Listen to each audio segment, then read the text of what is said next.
A graça e a paz do Senhor Jesus. Amém, irmãos? Glória a Jesus. Meus amados, pegue a sua Bíblia, por favor. Abra em Atos, capítulo 16. Atos, capítulo 16. Vamos compartilhar a palavra do Senhor. Enquanto os irmãos abrem, eu quero lembrá-los que nesse sábado, meus irmãos, nós vamos dar continuidade à turma de batismo que começamos no último sábado. E eu estou repetindo esse aviso porque eu sei que tem algumas outras pessoas que não puderam vir nesse primeiro sábado, mas que ainda dá para vir a partir desse. Se faltar esse, aí já não tem como mais, certo? A turma de batismo também é uma turma para novos membros. Então, não sei se tem alguém aqui, mas se estiver em casa assistindo, se você está vindo de outra igreja e quer ser membro aqui da PIB, precisa participar dessa turma também, nessas 3 semanas que restam, tá bom? Então, sábado, 3 horas da tarde, nós teremos a continuidade da nossa classe de batismo. Se você é líder de pequeno grupo e tem alguém no seu PGM que não é batizado e talvez não tem certeza acerca do batismo ou não sabe se quer batizar dia 26, é importante que faça a classe, porque algumas dúvidas ou muitas dúvidas são respondidas aqui na turma também. E se for da vontade da pessoa, se for a vontade de cada um, tirando as dúvidas, vão poder tomar a decisão pelo batismo. Uma coisa acontece, irmãos, batismo não salva, mas alguém que é salvo, ou alguém que entende que é salvo porque creu em Jesus, mas não quer batizar, e isso não é uma questão de julgamento, é uma questão de praticidade da palavra, daquilo que a palavra é bem clara. A pessoa que não quer batizar precisa checar do seu coração o porquê que não quer batizar, uma vez que ela entende e crê que entregou a vida dela a Jesus. Porque batismo não é uma moda da igreja, uma tradição da igreja, é uma ordem de Cristo para aquele que se entregou a Ele. Então, se a pessoa crê em Jesus, mas não quer batizar, há de se avaliar se de fato essa conversão foi genuína. Porque aquele que nasce de novo, um dos frutos de alguém que nasce de novo é que essa pessoa tem desejo de fazer a vontade do Senhor. E a ordem do Senhor é: quem crer e for batizado será salvo. Uma coisa é o ladrão da cruz, né?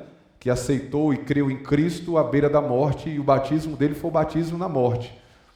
Não teve tempo hábil de descer as águas. Outra coisa é alguém que está na igreja, creu em Jesus, a igreja tem curso de batismo, a igreja faz o convite, disponibiliza uma sala com ar-condicionado, todo o conforto, e a pessoa fala: não quero batizar. Não quero. Então, é ordenança, batize. A sua vida espiritual e a sua vida com Deus vai ser, claro, muito mais agraciada, e todas as vezes que nós fazemos aquilo que o Senhor nos pede, nos manda fazer, pode ter certeza que a vida da pessoa é muito mais impactada, agraciada e bendita no nome de Jesus, tá bom? Então, se tem alguém do seu convívio que já frequenta a igreja, conversa com essa pessoa, convence ela pelo menos a vir para a classe. Ainda que depois das 3 semanas ela decida não batizar, mas pelo menos terá ouvido muitas coisas da palavra de Deus e vai ser bom para ela, tá certo? Então batize em nome de Jesus. Outra coisa, eu não sei, pastor Zé Lola, se é o caso, mas me permita citar, há tempos atrás nós 2 lidamos com uma situação aqui, né, de uma irmã que chegou a falecer aqui na igreja, não foi? Irmã Helena. E quando eu cheguei aqui, eu não sabia que ela não era batizada, e muitos anos, mais de 30 anos, eu acho, né, que ela frequentava a igreja, porque um dia foi dito a ela que ela não poderia batizar, porque ela, uma vez casada com um homem ímpio, há mais de 40 anos casada, ele não queria casar, ele que não queria, e ele ímpio, e foi impedido a ela de batizar por essa igreja. Eu acho creio que, não sei a decisão na época se foi de um pastor ou da assembleia da igreja, mas se não foi feito isso, é um pecado que a igreja tem que se arrepender. Porque nós não podemos negar batismo por conta de uma pessoa que é ímpia impedir outra de batizar. Então, se tem alguém na igreja nessa situação, você é casada com um homem que é ímpio e ele não quer batizar, faça o curso, batize em nome de Jesus. Sua fé não depende da fé do seu marido, principalmente se ele não é crente, né? E batismo nós não podemos negar, a não ser por aquilo que a Bíblia nega, né? Aquilo que a Bíblia diz que não pode batizar, que agora mesmo tentando lembrar, eu nem sei o que, é que a Bíblia diz que não pode batizar, mas a gente bota tanto empecilho, né? E eu não quero chegar no céu carregando esse peso nos ombros de negar batismo para ninguém, a não ser para aquele que vive uma vida em pecado e que não quer largar o pecado, né? Que não luta contra o pecado. Mas, se não é esse o caso, nós devemos avaliar e batizar essa pessoa. Então, não fique acanhado, não fique tímido, ou não fique preso numa falsa doutrina, né? A nossa doutrina batista é tão linda, tão maravilhosa, nós carregamos o batismo no nome da nossa igreja, não é verdade? Muito bonito isso. Igreja Batista, é uma igreja que batiza. Então não tem sentido alguém ser participante de uma igreja batista e, por dúvida ou por alguma questão, não batizar. Então, se você tem dúvida, venha para a classe. Se quiser conversar particularmente comigo como pastor, pode me procurar, vou ter o maior prazer em conversar. Mas os irmãos que têm contato com outras pessoas da igreja, passe essa informação, por favor, tá certo? Como o Léo já falou, já orou, essa sexta agora as irmãs do Ministério de Mulheres estarão viajando, e eu sei que vai ser uma bênção. Oramos aqui, mas continue orando em casa também, para que elas possam ir e voltar em paz, abençoadas, para os seus filhos e para os seus maridos que vão ficar sozinhos. Glória a Deus. Atos 16, quem achou, diga amém. Só esses que acharam, diga glória a Deus pela palavra do Senhor. Quem achou, glória a Deus, irmãos. Glória a Jesus. Vamos ler a partir do verso 19. Quando os donos da jovem viram que se havia desfeito a esperança do lucro, agarraram Paulo e Silas e os arrastaram para a praça, à presença das autoridades. E levando os magistrados, disseram: estes homens, sendo judeus, perturbam a nossa cidade, propagando costumes que não podemos aceitar nem praticar, porque somos romanos. Então a multidão se levantou, unida contra eles, e os magistrados, rasgando-lhes as roupas, mandaram açoitá-los com as varas. E depois de lhes darem muitos açoites, os lançaram na prisão, ordenando ao carcereiro que os guardasse com toda a segurança. Este, recebendo tal ordem, levou-os para o cárcere interior e prendeu os pés deles no tronco. Por volta da meia-noite, Paulo e Silas oravam e cantavam louvores a Deus, e os demais companheiros de prisão escutavam. De repente, sobreveio tamanho terremoto, que sacudiu os alicerces da prisão. Todas as portas se abriram e as correntes de todos os presos se soltaram. O carcereiro despertou do sono e, vendo abertas as portas da prisão, puxando da espada, ia suicidar-se, pois pensou que os presos tinham fugido. Mas Paulo gritou bem alto: não faça nenhum mal a si mesmo, estamos todos aqui. Então o carcereiro, tendo pedido uma luz, entrou correndo e trêmulo, prostrou-se diante de Paulo e Silas, depois trazendo-os para fora, disse: senhores, que devo fazer para que seja salvo? Eles responderam: creia no Senhor Jesus e você será salvo, você e toda a sua casa. E pregaram a palavra de Deus ao carcereiro e a todos os que faziam parte da casa dele. Naquela mesma hora da noite, cuidando deles, lavou-lhes as feridas dos açoites. Logo a seguir, ele e todos os membros da casa dele foram batizados. Olha aqui o que eu acabei de falar. Impressionante isso, né? No mesmo dia que foram salvos, foram batizados. Então, levando-os para a sua própria casa, deu-lhes de comer, e com todos os seus manifestava grande alegria por ter crido em Deus. Quando amanheceu, os magistrados enviaram oficiais de justiça com a seguinte ordem para o carcereiro: ponha aqueles homens em liberdade. Então o carcereiro comunicou isso a Paulo, dizendo: olha, os magistrados ordenaram que vocês fossem postos em liberdade. Portanto, vocês podem sair, vão em paz. Paulo, lhes disse: sem ter havido um processo formal contra nós, nos açoitaram publicamente e nos jogaram na cadeia, sendo nós cidadãos romanos. Querem agora nos mandar embora sem maior alarde? Nada disso. Pelo contrário, que eles venham e pessoalmente nos ponham em liberdade. Os oficiais de justiça comunicaram isso aos magistrados. Quando eles souberam que Paulo e Silas eram cidadãos romanos, ficaram com medo. Então foram até eles e lhe pediram desculpas. E, relaxando-os a prisão, pediram que se retirasse da cidade. Tendo saído da prisão, Paulo e Silas dirigiram-se para a casa de Lídia e, vendo os irmãos, os animaram. Depois partiram. Amém, meus irmãos? Glória a Deus, que texto lindo da palavra do Senhor. Todos nós conhecemos o cântico da meia-noite de Paulo e Silas, que louvavam a Deus enquanto estavam presos em cadeias. Lembrem que nós estamos lendo o livro de Atos e estamos no momento da segunda viagem missionária de Paulo. Na primeira viagem, Paulo e Barnabé, parceiros, junto com outros discípulos, levaram o evangelho e plantaram o evangelho em algumas cidades. Foram perseguidos, açoitados, Paulo foi apedrejado, mas continuaram pregando. Voltaram para Jerusalém e dali Deus colocou no coração deles, de Paulo principalmente, uma segunda viagem. Barnabé queria ir, mas queria levar Marcos junto, primo dele, sobrinho dele, primo. Porém, Marcos na primeira viagem tinha abandonado a obra missionária, por algum motivo, deixou Paulo e Barnabé sozinhos, e Paulo não aceitou que Marcos fosse. Por conta dessa disputa, Paulo e Barnabé se separaram. Então Paulo seleciona ou escolhe para si um novo parceiro de obra missionária, Silas.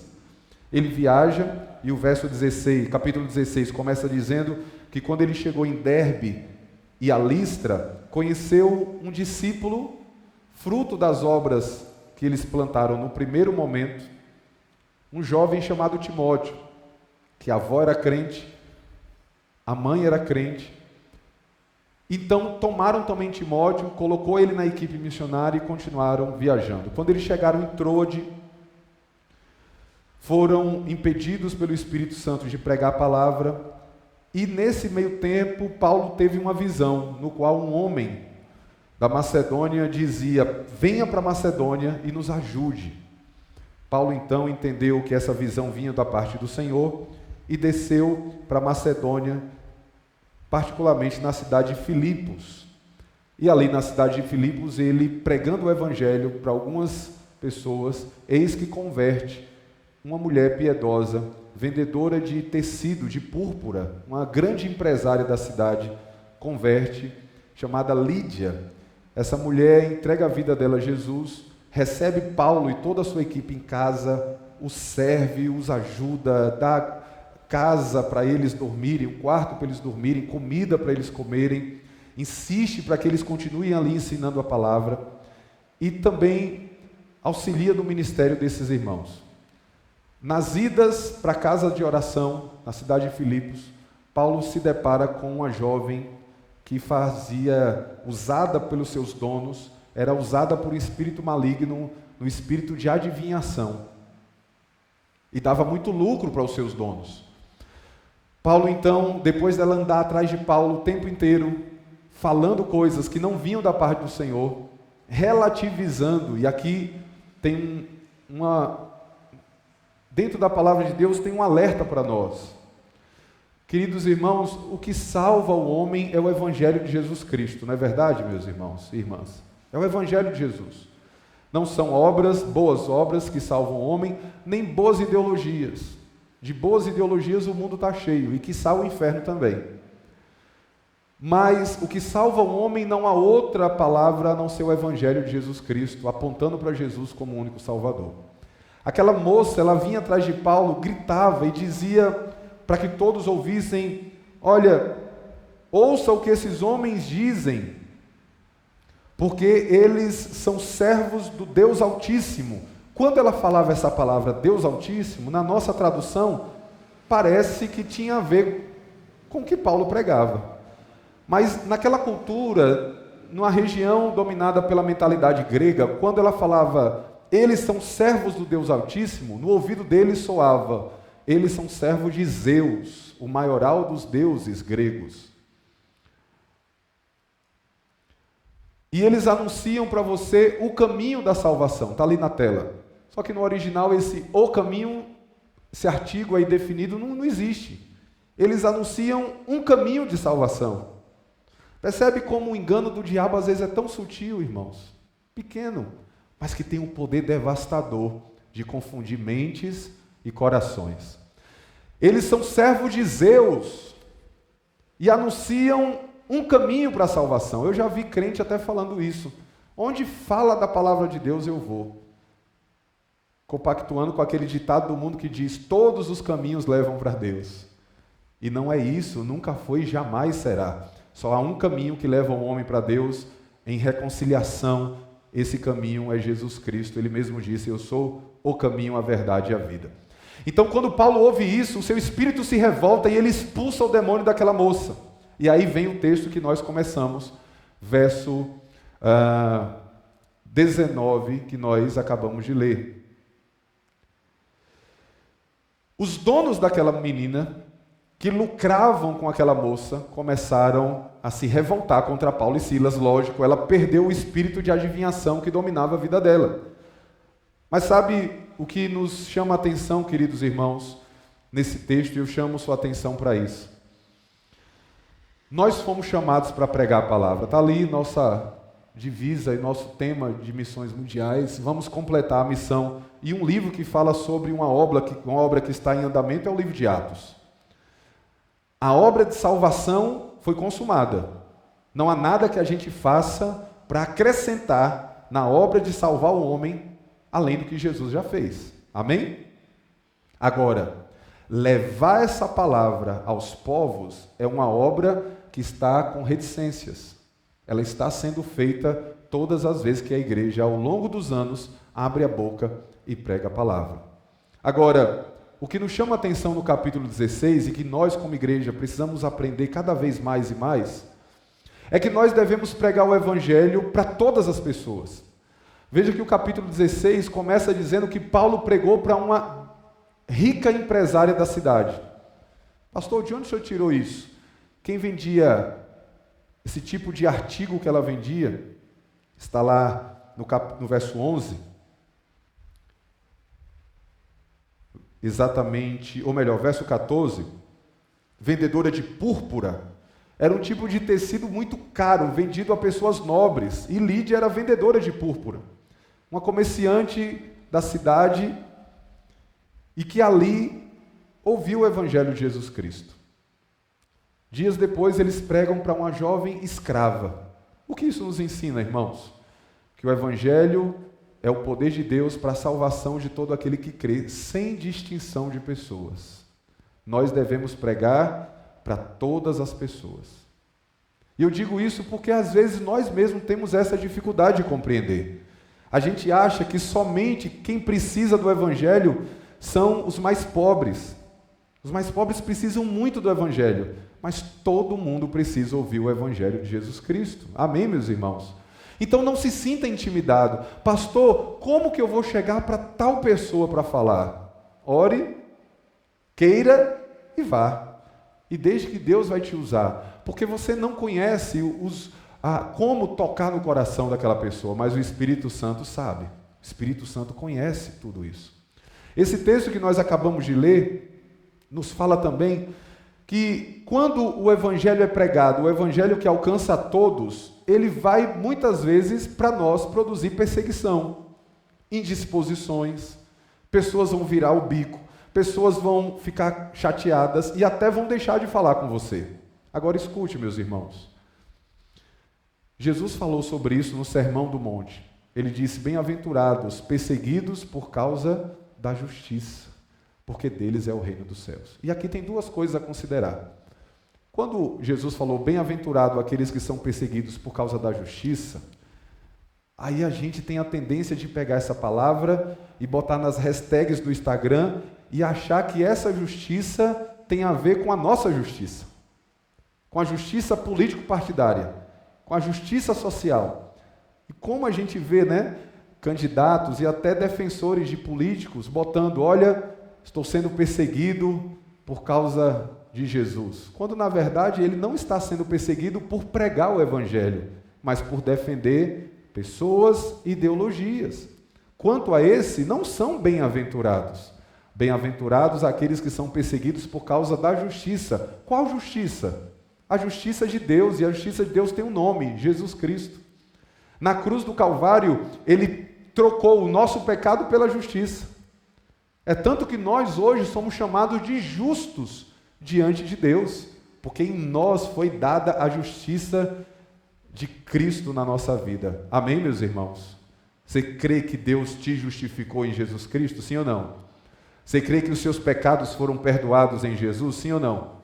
Então nós devemos pregar isso para as pessoas, a justiça de Deus. Deus é justo e Ele cumpriu toda a sua justiça, não em nós, mas em Cristo, e nos deu por graça, mediante a fé, a sua justiça. Então, quando nós pregamos essa justiça, quando nós dizemos para as pessoas: se você crê, os seus pecados são perdoados, porque Ele toma os seus pecados e dá para você a graça, a justiça de Deus, podemos ser perseguidos. E aí sim, nós estamos sendo perseguidos por causa da justiça. Paulo prega para Lídia, ela converte.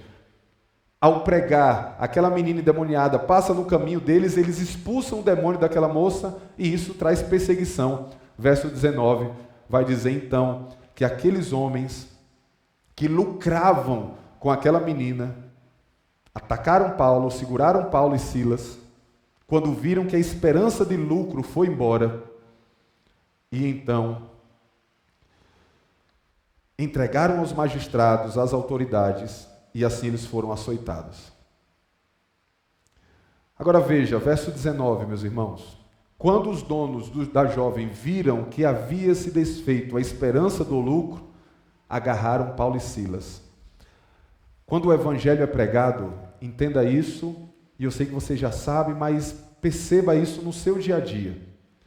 O evangelho é o poder de Deus para a salvação do homem. Fala da graça do Senhor e da justiça de Deus que foi cumprida em Jesus Cristo. Mas não tem como. Toda vez que nós pregamos o evangelho, o coração das pessoas são confrontados acerca dos seus pecados. Pregação do evangelho que não confronta acerca do pecado é pregação apenas de coaching, não é pregação do evangelho. Liga a TV, o YouTube, e bota lá a pregação do coaching. Eles não falam mentira, eles falam metade da verdade. Metade da verdade. Se você vai no médico e o médico te passa um remédio, ou já viu aqueles remedinhos, eu acho que Benegripe, que é um laranjinha e um verdinho, não é esse? Toma quando está gripado. Ali é para ser tomado os dois, o verdinho e o laranjinha. Um é um analgésico e o outro é uma vitamina C. Os dois entram no organismo e faz o efeito desejado. Se você toma um só, não produz o efeito desejado. A mesma coisa é o evangelho. É um remédio de 2 comprimidos. Um laranjinha e um verdinho. O laranjinha, ou melhor, o vermelhinho, fala acerca do perdão dos nossos pecados quando nos arrependemos. O verdinho fala, ou azulzinho, que aponta para o céu, fala da graça de Deus em Jesus Cristo que nos dá a salvação. Então um diz para mim: olha, você é pecador e precisa se arrepender. E a pessoa vê a sua condição. E o outro vem dizendo o que para mim? Há um perdão em Deus, há uma graça liberada que não somente te perdoa, mas te faz filho de Deus. Daí para sempre. O problema é que tem alguns que só querem pregar o comprimidinho verdinho, que é a parte mais docinha. Jesus perdoou os seus pecados, amém. Mas o evangelho, quando é pregado, ele confronta, ele toca em áreas na vida das pessoas. Confronta, para que a pessoa enxergue a necessidade por Cristo. Então, quando você falar de Jesus para alguém, não chegue dizendo, claro, para ela que ela vai para o inferno. Assim você afugenta as pessoas, né? Afugentamos. Fale, olha, há um Deus que é amor e que nos ama. Contudo, há um muro de separação entre o homem e Deus, chamado pecado, porque todo homem é pecador. É assim que a Bíblia nos diz. Mas Deus proveu o meio de salvar o homem pecador. Ele proveu um salva-vidas para o homem. E esse Salvador se chama Jesus. E a palavra diz que fora dele não há salvação. De forma simples, você está passando uma mensagem. Agora, o Evangelho confronta. Veja o verso 19 e diz que eles se revoltaram contra Paulo e Silas porque perderam a sua fonte de lucro.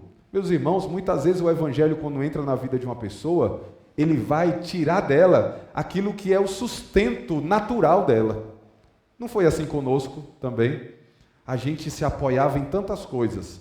Se apoiava na nossa sabedoria, nos apoiávamos em nosso dinheiro, em tantas coisas. Cada um se apoiava em uma coisa, no orgulho, na altivez, numa teologia adquirida. Mas um dia o Evangelho veio e quebrou nossa sustentação.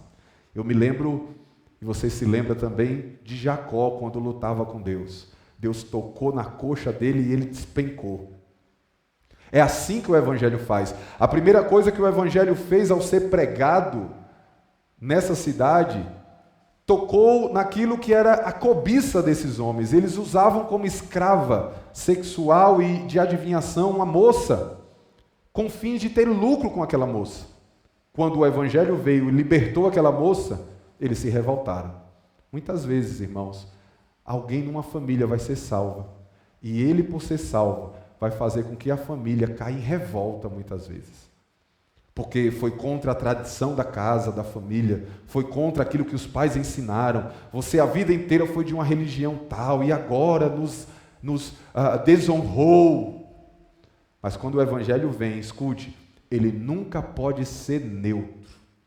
Ninguém que recebeu a Cristo jamais vai ter na sua vida algo estático. Tudo na vida dele deve ser mexido. Nossas seguranças são mexidas. Mas veja o que diz o verso 20 e 21. O argumento deles. Levaram Paulo e Silas aos juízes, aos magistrados, e disseram: estes homens, sendo judeus,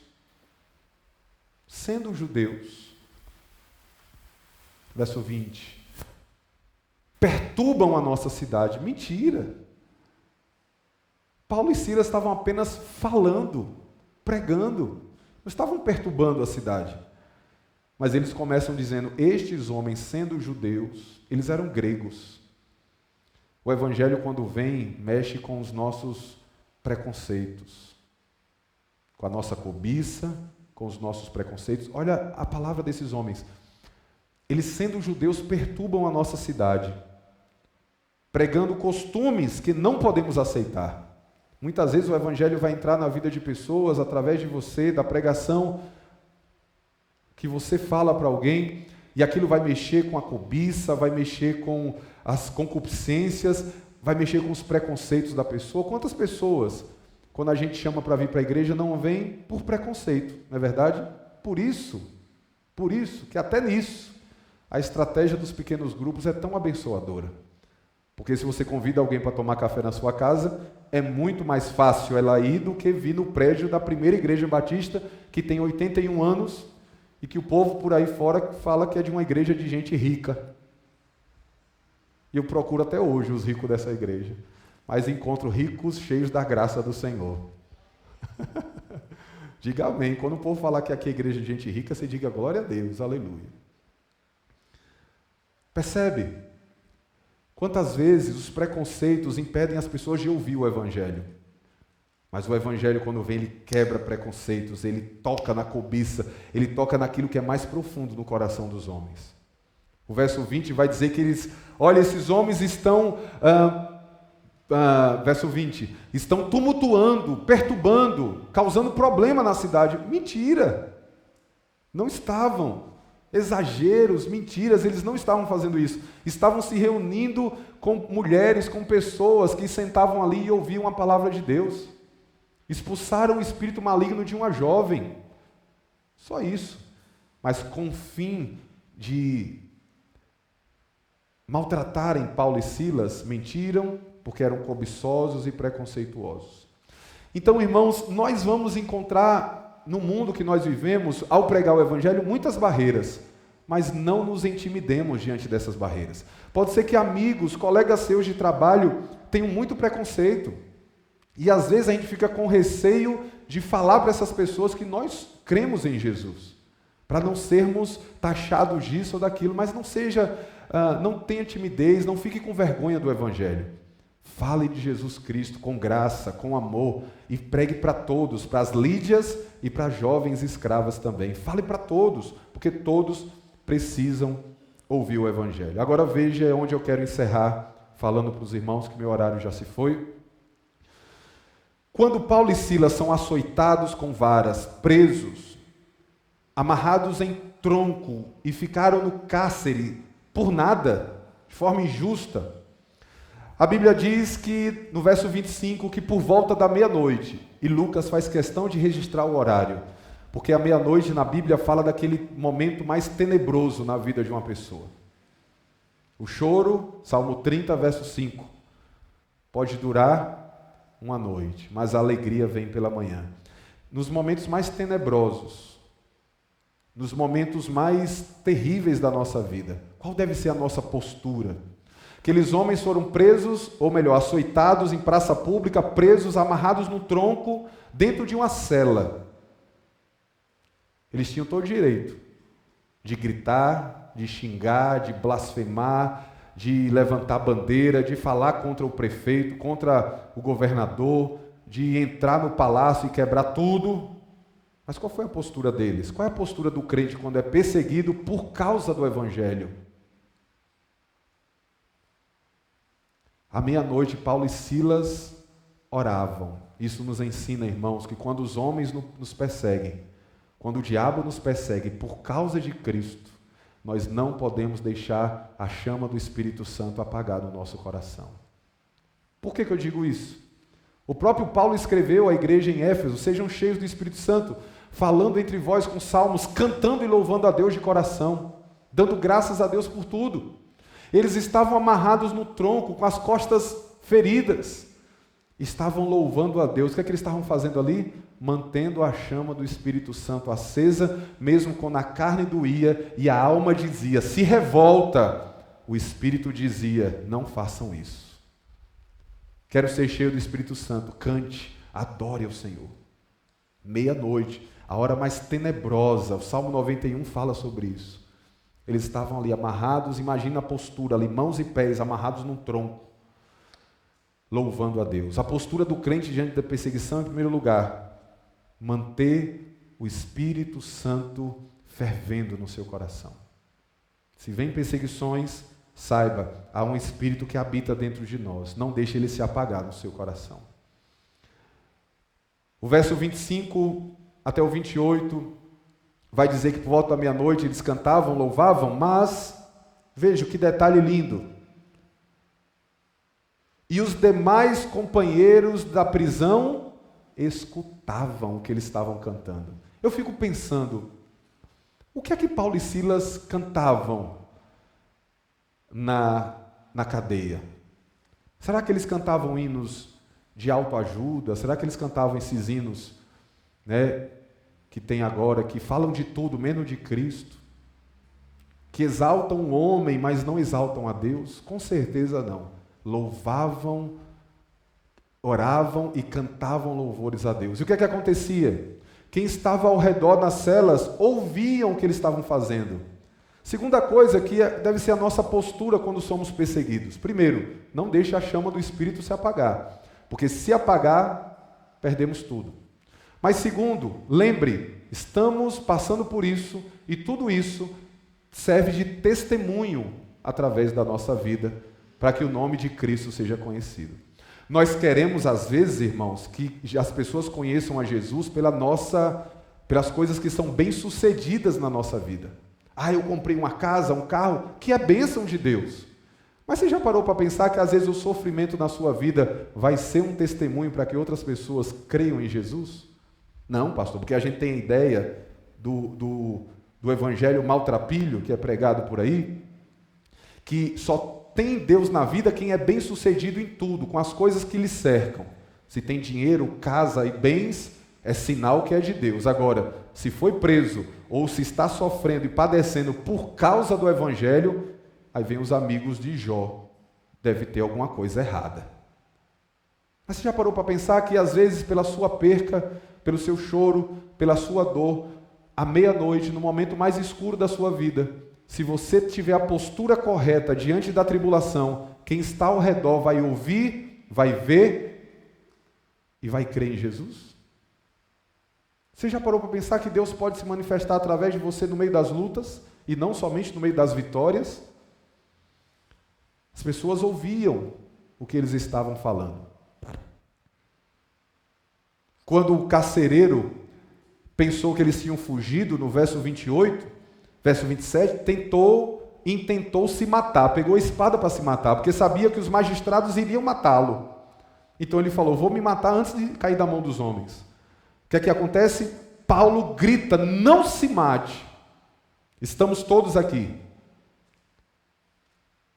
Nessas horas que eles estavam passando por luta, eu fico pensando, alguns lá fora, que se dizem crentes, mas que matam e morrem por homens, por ideologias.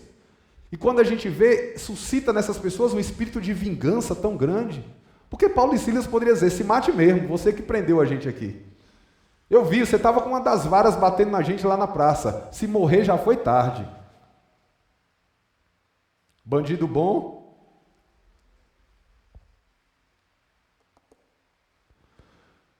Nós não podemos, quando somos perseguidos, ser tomados de um espírito de vingança. A vingança pertence a mim, diz o Senhor.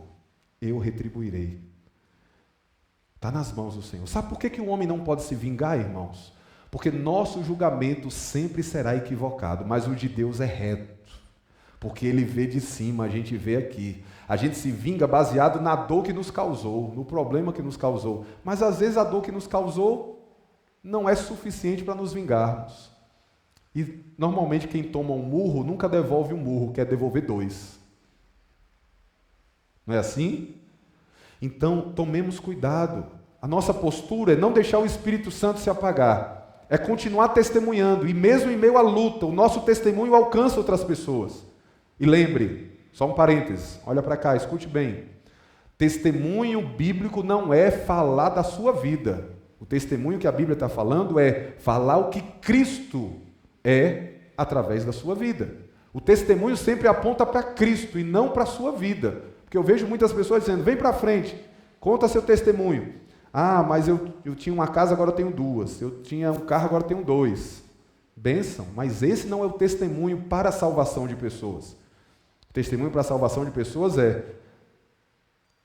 eu era perdido, pecador, mas Deus, em Cristo Jesus, me salvou. Esse é o testemunho que o crente deve carregar. As outras coisas podem edificar a fé um do outro, pode edificar a fé da igreja, mas não serve para salvar o homem. O que salva o homem, lembre, não é o meu testemunho, mas é o Evangelho de Jesus, aplicado na minha vida. Amém, meus irmãos? Terceiro, verso 29, quando o carcereiro tenta se matar, Paulo não deixa. Outra coisa, irmãos, as cadeias foram quebradas quando veio o tremor na meia-noite, mas Paulo não saiu da cadeia. Que coisa, não? Ninguém saiu, as portas estavam abertas, as cadeias quebradas, mas eles ficaram lá. E quando viram que aquele homem ia se matar, o foco passou a ser aquele homem. Estamos todos aqui, ninguém foi embora, não cause esse mal para você, estamos todos aqui. O carcereiro então pega uma lamparina, entra na cela, conta e vê que todos estavam ali, mas continua com medo dos magistrados, porque as cadeias foram quebradas e a qualquer momento eles podem sair. Pergunta para Paulo, o que devo fazer então para ser salvo? Lembre, ele não estava perguntando para entrar no céu, era para não morrer na mão dos magistrados. Salvação na Bíblia tem muitos significados. E aqui está bem claro. Ele queria ser salvo da mão dos magistrados. Ele não perguntou aqui, o que devo fazer para ser filho de Deus, para entrar no céu? Não, ele só queria não morrer. Paulo disse, baseado na sua pergunta, e aqui tem uma resposta que teologicamente pode ter dois contextos. Mas o primeiro é, creia em Jesus e será salvo você e a sua casa. Se a pergunta é como eu sou salvo da mão dos magistrados, a resposta foi acerca disso. Creia em Jesus, como se dissesse, creia em Jesus, e Ele não vai deixar que nem você, nem a sua casa morra na mão dos magistrados. Só que aí Paulo faz uma coisa depois. Quando o homem se depara com a morte, o coração fica quebrantado, né, irmãos? Quando alguém, por isso que a Bíblia diz que na casa onde há um velório, há muito mais sabedoria, e é melhor estar ali do que numa casa onde há festa, porque ali, ao se deparar com a morte, o homem pensa na sua própria vida. Quando aquele homem se depara com a morte, o coração dele se quebranta. Ele olha a postura de Paulo e Silas, que não saíram e não deixou ninguém sair. Não se vingou, porque o próprio Paulo podia puxar a espada e matar ele. Era inimigo. A postura dos homens testemunhava acerca de Cristo. O que devo fazer para não morrer? Crie em Jesus e você não vai morrer. Mas aí veja o que ele faz depois. Verso 32. E pregaram a palavra de Deus ao carcereiro e a todos os que faziam parte da casa dele. Escutem, irmãos, em nome de Jesus, que ensino lindo que Paulo nos dá aqui. A sua integridade, a sua postura como crente, a sua conduta como crente não salva ninguém, mas abre portas para você pregar o evangelho que salva. Amém, meus irmãos? E aqui tem um ensinamento duplo.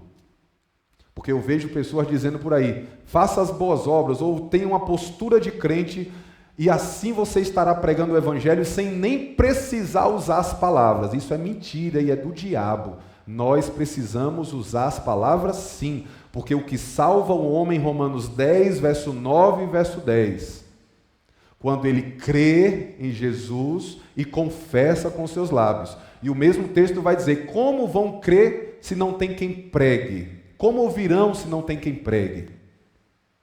Então, para ouvir, tem que alguém falar.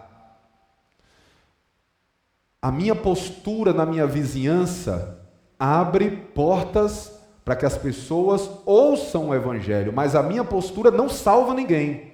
Você pode ser o crente mais santo, ter asa e auréola de santidade na cabeça, e as pessoas ao seu redor estão indo para o inferno se você não abrir a boca e falar de Jesus para elas.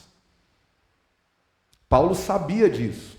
Olha a postura, não fugiram, não se vingaram, não maltrataram o carcereiro, estenderam para ele o cuidado. Você não vai morrer, crê em Jesus, nem você nem sua família morre. Agora, a gente tem uma coisa para lhe falar.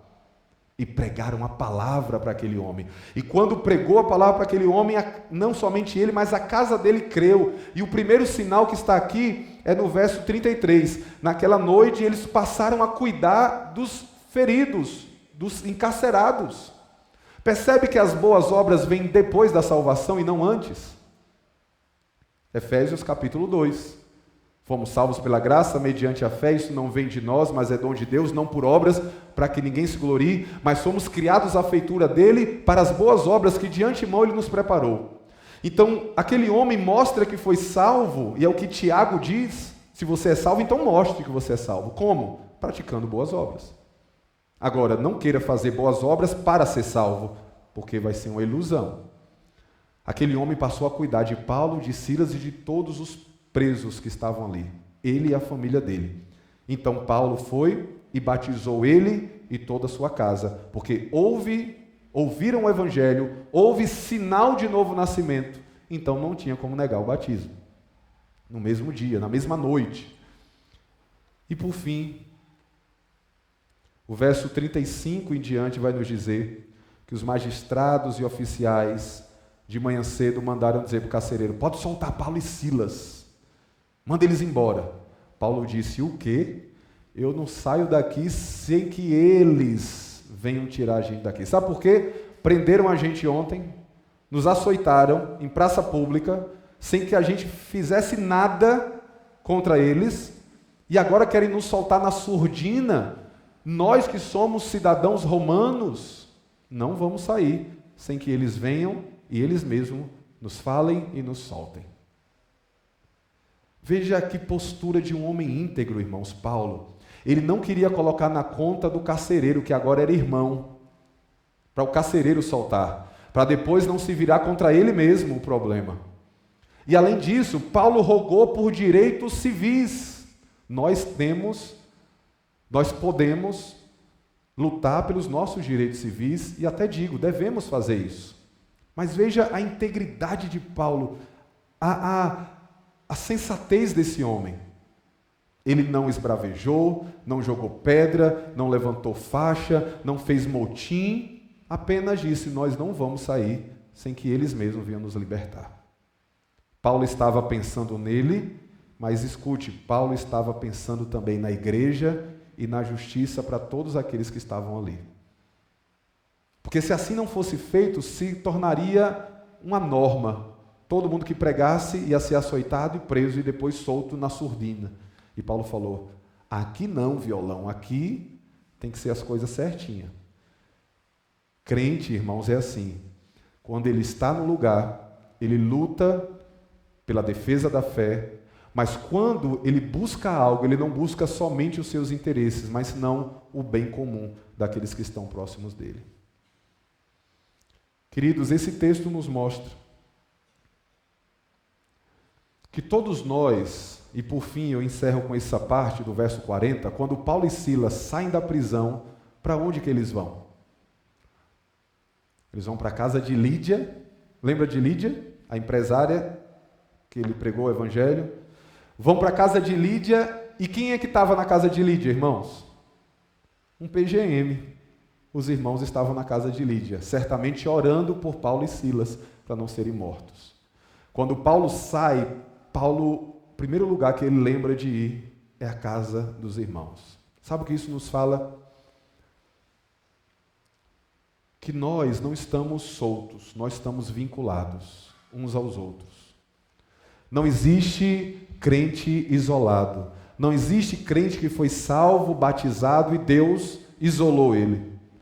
Todo mundo que foi salvo, Deus liga ele a outras pessoas, ao corpo de Cristo. Porque membro fora do corpo é membro que vai necrosar, vai morrer. E Deus não vai fazer isso. Lembre de Atos 2:47. Dia a dia o Espírito Santo acrescentava aos irmãos aqueles que iam sendo salvos. Por isso não existe batismo fora da igreja. Não existe alguém que foi salvo e o Espírito não o conduziu para andar junto com uma comunidade. Ainda que seja uma comunidade grande ou uma comunidade pequena, mas o corpo de Cristo. E com isso eu quero terminar dizendo, irmãos, que todos nós estamos vinculados. E é isso, e eu temo que seja isso que Paulo quis dizer quando ele dá as instruções acerca da ceia do Senhor. É por isso que há muitos entre vós, Paulo diz, que estão doentes e que dormem. E dormir ali significa morrer fisicamente. Porque não discerniram o corpo. Paulo está falando sobre Cristo, o corpo de Cristo, sim, o pão e o cálice. Mas Paulo está falando de discernir o corpo, e a Bíblia diz que a igreja é o corpo de Cristo. Quantos dizem que amam a Jesus, mas não querem papo com a igreja? Quantos dizem que amam a Jesus, mas querem viver na sua, eu e Deus, não vença ninguém se meter na minha vida? Isso não é salvação genuína. Todos que são salvos, o Senhor o vincula a um corpo, a uma igreja, a uma família de Deus. Então, muito cuidado com aqueles que, se dizendo ser de Deus, vivem de forma isolada, pregam ser desigrejado, desvinculado, sem compromisso, sem aliança. Tome muito cuidado com isso. Amém, meus irmãos? Vamos orar? Vamos colocar nossas vidas diante do Senhor. Fique de pé onde você está. Assim que a gente acabar de orar, meus irmãos, nós vamos, aqueles que vão entregar os seus dízimos, as suas ofertas, coloca por favor aí, meu irmão, as instruções. Queridos, a irmã Jonelice orou hoje aqui para que Deus venha abençoar as finanças da igreja. E eu rogo aos irmãos que orem por isso, para que a igreja venha continuar fazendo a obra e que possamos alcançar outros projetos que demandam de pessoas e de recursos também. Mas eu quero te fazer um desafio. Eu quero fazer um desafio para aqueles que ainda não são dizimistas na igreja. Que você não fique esperando a maré melhorar. O caminho é o contrário, é o inverso. Quando nós santificamos e cumprimos a palavra de Deus, a bênção corre atrás de nós e nos alcança. Eu não conheço ninguém que, respondendo ao Senhor, como Davi disse, já fui moço e agora sou velho, mas nunca vi o justo desamparado e a sua descendência mendigar o pão. Aquele que anda ou que anda por fé será suprido pelo Senhor. Então seja dizimista, nós estamos envolvidos na obra de Deus. Nós temos projetos para esse ano e temos coisas, desafios para fazer para a igreja que passam também pela questão financeira. E Deus usa o seu povo para abençoar a sua própria obra. Então seja participante da obra ativamente em oração e em contribuição. Não espere as coisas melhorarem, faça as coisas melhorarem em fé, ofertando, dizimando, entregando de coração ao Senhor. Vamos orar? Santo Deus, amado Pai, te damos graças por essa noite, por esse culto, por tudo que ouvimos e por tudo que falamos nesse lugar. Que a Tua palavra, ó Deus, seja sempre nos nossos lábios, ó Deus, usada pelo Senhor para a salvação de outras pessoas. Usa, ó Deus, em nossos cultos, em nossos pequenos grupos, de um em um, ó Deus, no trabalho, na rua. Usa-nos para que vidas possam encontrar o Teu Evangelho, encontrar salvação, serem alcançadas pela Tua graça, no nome de Jesus. Tira de nós toda a timidez, tira de nós toda a limitação, todo o bloqueio, mas nos dá ousadia para continuarmos pregando a Tua palavra para todas as pessoas e em todos os lugares, Pai, no nome de Jesus. Nos ajuda a termos uma postura digna do chamado do Senhor na nossa vida. Não nos deixe, ó Deus, em meio às lutas e às dificuldades, blasfemarmos, murmurarmos ou apagarmos o Teu Espírito, mas que possamos, em louvores e ações de graças, ser cheios do Teu Espírito Santo, mesmo em meio às dificuldades, ó Pai, no nome de Jesus. Que a nossa postura abra as portas para que venhamos pregar o Evangelho e que vidas sejam alcançadas para a glória do Teu santo nome. Senhor, abençoa as finanças da Tua igreja, levanta ofertantes, dizimistas, pessoas que participam da obra do Senhor ativamente, na pregação do Evangelho, assim como Lídia fez, ó Deus, na vida de Paulo e de Silas, que o Senhor levante outros tantos nesse tempo, na Tua igreja, para, ó Deus, contribuir para que o Teu Evangelho continue sendo pregado, na sustentação de obreiros, na abertura de igrejas, no desenvolvimento de projetos que visam pregar a Tua palavra. É a nossa oração, que oramos e Te agradecemos em nome de Jesus. Amém, amém. Que Deus te abençoe, meu irmão, vá para casa em paz, guardado pelo Senhor. Se você vai dizimar, ofertar, no gasofilaço está aí, através do Pix, maquineta, QR Code, tudo está aí na tela para os irmãos. Deus te abençoe em nome de Jesus.